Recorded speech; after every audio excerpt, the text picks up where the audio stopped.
Hello students, आज के worksheet में हम वर्कशीट 11 को करेंगे और यह कक्षा 9 का है। विषय हिंदी है और इसका जो पाठ है वह है वाक ललदयद कवि द्वारा लिखा हुआ। यहाँ पर आप अपना नाम लिखेंगे और इस जगह पर अपने क्लास टीचर का नाम लिखेंगे। कह रहा है कि निम्न प्रस्तुत पद्यांश में, यह पद है, कश्मीरी भाषा की लोकप्रिय संत कवित्री, कवित्री मतलब जो स्त्रीलिंग, कवि का जो स्त्रीलिंग शब्द होता है उसको कवित्री बोलते हैं। तो यह एक लेडी हैं, संत कवित्री हैं, इनका नाम है ललदद द्वारा रचित वाक से उद्धृत है और उनकी रचना को वाक कहते हैं। उनकी काव्य शैली को वाक कहा जाता है। ललदद की काव्य शैली को क्या कहते हैं? वाक कहते हैं। अपने वाकों के माध्यम से उन्होंने जाति और धर्म पर आधारित भेदभावों से ऊपर उठकर जीवन से जुड़े भक्ति के रास्ते पर चलने के लिए जोर दिया। तो आइए उनके रचना को देखते हैं, उनकी रचना क्या कहती है। इनकी रचना है, रस्सी कच्चे धागे की खींच रही मैं नाव, जाने कब सुन मेरी पुकार, करे देव भव सागर पार, पानी टपके कच्चे सकोरे, व्यर्थ प्रयास हो रहे मेरे, जी में उठती रह रह हुक, घर जाने की चाह है घेरे। देखिए इसका अर्थ क्या होता है, इसका भावार्थ क्या होता है। कह रहा है कि प्रस्तुत पंक्तियों में कवित्री ललदद अपने इंतजार और प्रयास का वर्णन करते हुए कहती हैं कि प्रभु से मिलने की आस में, प्रभु मतलब भगवान से मिलने की आस में जीवन रूपी नाव, इस जीवन को उन्होंने नाव कहा है, सांसों की डोरी कच्ची रस्सी, कच्ची रस्सी जो यहाँ पर है कच्चे धागे की, तो इसको सांसों की डोरी कहा है। कच्ची सांसों की डोरी कच्ची रस्सी के सहारे आगे बढ़ा रही है। मतलब उन्होंने भगवान से मिलने के आस में इस जीवन को धीरे धीरे आगे बढ़ा रही है। प्रभु न जाने कब मेरी पुकार सुनेंगे, न जाने कब भगवान मेरी पुकार सुनेंगे, मुझे जीवन रूपी इस भवसागर से पार लगा देंगे। जीवन रूपी भवसागर मतलब कि यह जो जिंदगी है जो कि प्रभु से छूटकर हमें मिली है, और इस आवागमन, इसके आवागमन कहते हैं, मतलब भगवान के पास से आना फिर जाना, तो इससे कब पार लगा देंगे, मैं भगवान को ही प्राप्त हो जाऊं। जिस प्रकार मिट्टी के सकोरे से पानी टपक टपक कर कम हो जाता है, मिट्टी के सकोरा मतलब मिट्टी का एक बर्तन, और मिट्टी के बर्तन में उसमें जब पानी रखिएगा तो उसमें से धीरे धीरे पानी चूता है और चूते चूते टपक के कम हो जाता है। उसी प्रकार हमारे जीवन में, जीवन से एक एक दिन कम होता जा रहा है। स्वाभाविक है कि हमारी ज़िंदगी निश्चित है कि इस दिन हमें मरना है, तो इस तरह से हमारे ज़िंदगी से एक एक दिन कम होता जा रहा है।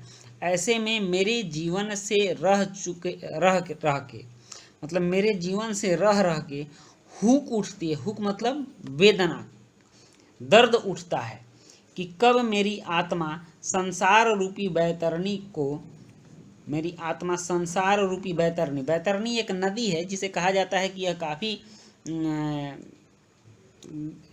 मरने के बाद इस नदी को पार करना होता है। तो इस संसार को उन्होंने बैतरणी कहा है, जो कि कष्टों का, वो बैतरणी नदी जो है वो कष्टों का घर होती है, दुखों का घर होती है। तो उन्होंने भी कहा है कि हमारी आत्मा संसार रूपी बैतरणी, बैतरणी मतलब दुखों की नदी को पार करके मिलन कर पाएगी। किससे मिलन कर पाएगी? भगवान से मिलन कर पाएगी। तो इसमें जो भी प्रतीक है इसमें अध्यात्म का वर्णन किया गया है।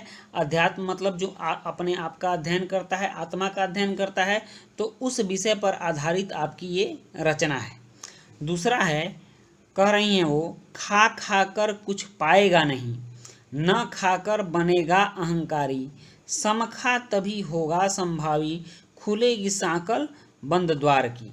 अब देखिए इसमें कवित्री क्या कहती हैं। प्रस्तुत पंक्तियों में कवित्री ललदद मध्य मार्ग की विशेषता के बारे में बता रही हैं। वह कहती हैं कि यदि हम सांसारिक भोगों में लगे रहेंगे तो हमें ईश्वर की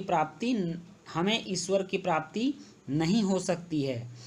साथ ही यदि हम सांसारिक भोगों को त्याग देंगे तो हमारे अंदर अभिमान आ जाएगा। सांसारिक भोग का मतलब क्या होता है?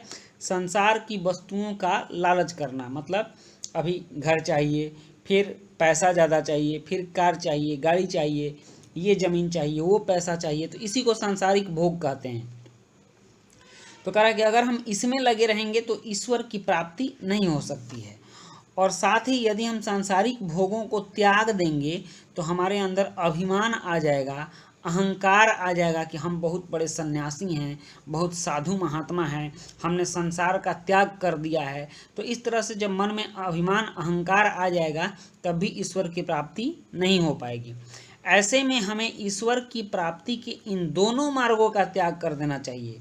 एक मार्ग कि हम सांसारिक भोग में लिप्त रहें और दूसरा मार्ग कि सांसारिक भोग को त्याग करके अहंकारी बन जाएं।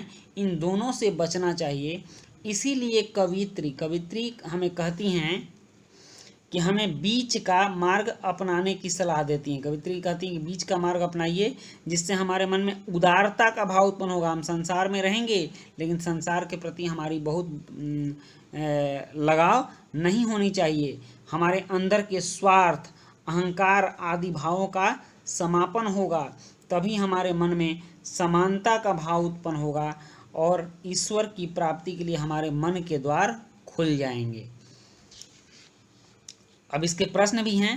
कह रहा है कि कवित्री यह क्यों चाहती हैं कि ईश्वर उनकी पुकार सुने। अब देखिए करें कि कवित्री क्यों चाहती है कि पुकार सुने। तो इसका उत्तर है कि कवित्री प्रभु से मिलने के लिए, ठीक ना, भगवान से मिलने के लिए चाहती हैं कि उनका मतलब प्रभु से मिलने के लिए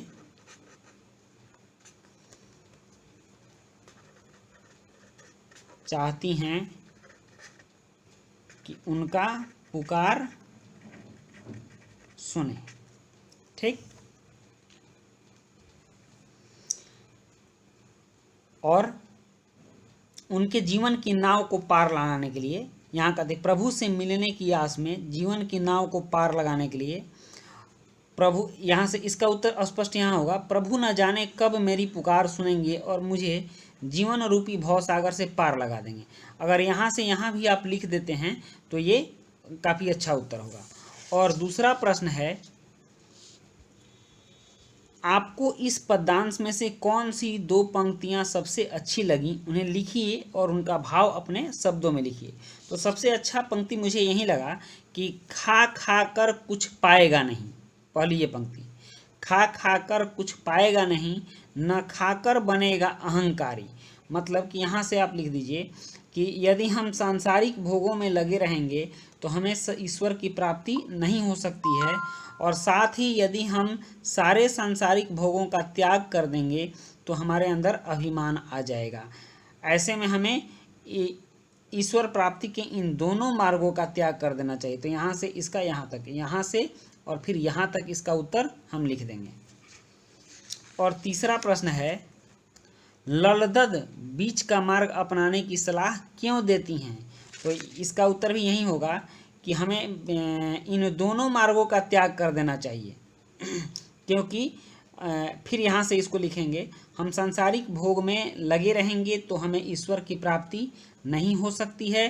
साथ ही यदि हम सारे सांसारिक भोगों को त्याग देंगे तो हमारे अंदर अभिमान आ जाएगा। ऐसे में हमें ईश्वर प्राप्ति के इन दोनों मार्गों का त्याग कर देना चाहिए और हमें बीच का मार्ग अपनाना चाहिए। इसीलिए कहती हैं कि हमें बीच का मार्ग अपनाना चाहिए। तो इसका उत्तर भी यहाँ से लेकर यहाँ तक हम लोग लिख देंगे। और चौथा एक पजल टाइप का है, एक वर्ग पहेली है। करें, निम्न वर्ग पहेली को दिए गए संकेतों के आधार पर हल कीजिए। तो इसमें नंबर्स दिए हुए हैं और नंबर्स के संकेत दिए हुए हैं। तो पहला है, 4 पंक्तियों में वध कश्मीरी शैली की गेय रचना, ये क्या कहलाती है। तो ये वाक कहलाती है। इसमें लिखेंगे वाक। ठीक।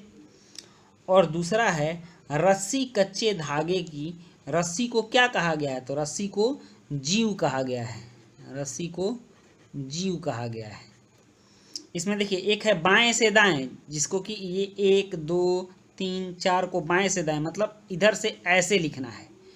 और ऊपर से नीचे में 5 6 7 8 है, जिसको कि ऊपर से नीचे लिखना है। तो अब तीसरा है जिसको बाएं से दाएं लिखना है, कवित्री देव को अपनी क्या सुनाना चाहती हैं। देव मतलब भगवान को। तो तीसरा कहाँ है, यहाँ पर है। तो क्या सुनाना चाहती हैं वो यहाँ पर, तो वो अपनी पुकार सुनाना चाहती है। तो इसमें लिखेंगे पुकार, पुकार, ये हो गया। और चौथा है हुक का अर्थ क्या होता है। चौथा यहाँ पर है, तो हुक का अर्थ आप देखें, हुक का अर्थ होता है कष्ट, दर्द, वेदना। तो यहाँ हम लिखेंगे वेदना। हुक का अर्थ होता है वेदना।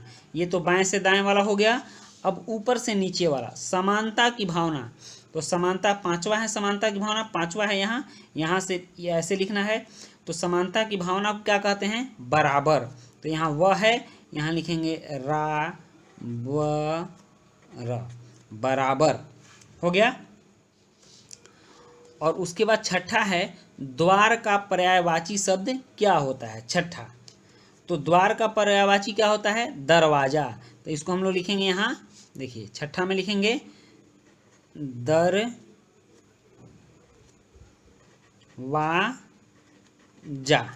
ये भी हो गया।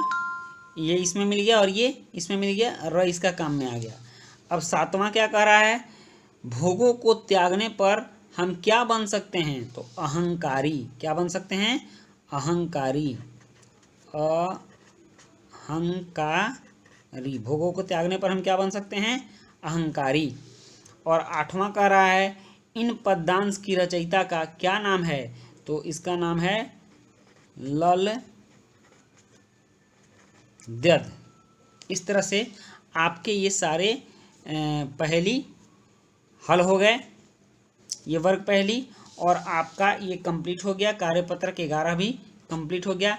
इसी तरह से आपके इस चैनल पर एडुविला पॉइंट पर आपके सारे वर्कशीट आते रहेंगे, इसलिए आप लोग इस चैनल को ज़रूर सब्सक्राइब करें और अपने दोस्तों के बीच शेयर भी करें।